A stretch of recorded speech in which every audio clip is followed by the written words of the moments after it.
कृषी विज्ञान केंद्र सोलापूर मार्फत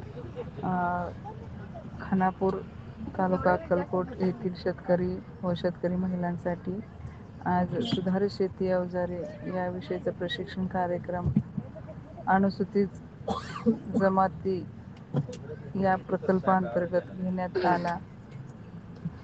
यामध्ये विशेष करून कांदा